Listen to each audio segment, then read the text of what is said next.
धाराशिव जिल्ह्यातील शेतकरी कोणत्या न कोणत्या कारणामुळे सातत्याने अडचणीत त्याच्या भर पडलेली आपल्याला पाहायला मिळते. आता मी तुळजापूर तालुक्यातील मेसाई जवळगा या गावामध्ये आपण जर पाहिलं तर ही 1 एकर क्षेत्रावर मिरचीची जी आहे ती या ठिकाणी आपल्याला बाग पाहायला मिळते. मात्र या मिरचीवर आता करप्या रोग व इतर अनेक जे काही रोग आहेत त्याचा प्रादुर्भाव मोठ्या प्रमाणावर निर्माण झाला आहे. त्यामुळे कुठंतरी हातातोंडाशी आलेलं जे पीक आहे ते शेतकऱ्याचं कुठंतरी नष्ट होण्याची वेळ आली. जर आपण दुसरी बाजू पाहिली तर यामध्ये महावितरणचा जो भोंगळ कारभार आहे हा सातत्याने या शेतकऱ्याला याचा देखील मोठा फटका बसताना पाहायला मिळतोय. या मिरचीला देण्यासाठी पाणी नसल्यामुळे शेतकरी जो आहे तो हवालदिल झालेला आहे. माझ्यासोबत शेतकरी आहेत. मला सांगा नेमकं काय अडचण निर्माण झाली, काय नुकसान? हे वातावरण खराब आहे. एकतर पावसामुळं अति पाऊस झाला होता, त्यावेळेस आम्ही नियोजन करून ही मिरचीची लागवड केली होती.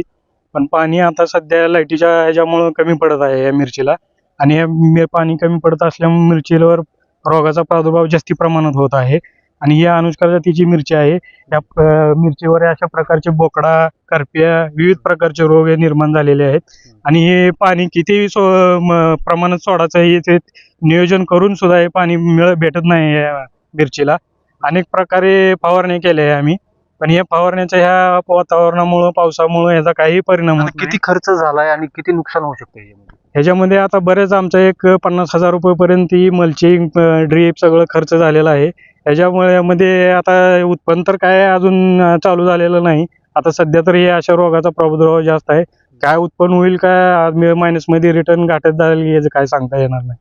अशा बऱ्याच प्रकारच्या शेतकऱ्याच्या अडचणी आहेत. मागणी काय असणार आहे सरकार? आता सरकारकडे अशाच लाईटीचं नियोजन करावं, पाणी वेळेवर द्यावं, वेगवेगळ्या स्कीम राबवाव्या, अनुदान भेटावं या मिरचीसाठी, असे आमचे म्हणणे. नक्कीच जर आपण पाहतोय तर अगदी शेतकरी हतबल झालेला आहे.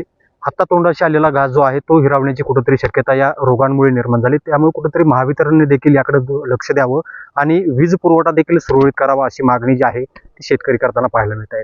बालाजी सुरवसे, साम टीव्ही, तुळजापूर, धाराशिव.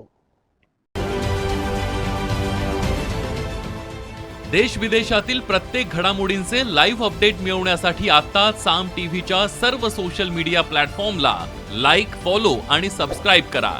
तसंच सर्व नोटिफिकेशनसाठी बेल आयकॉन प्रेस करायला विसरू नका.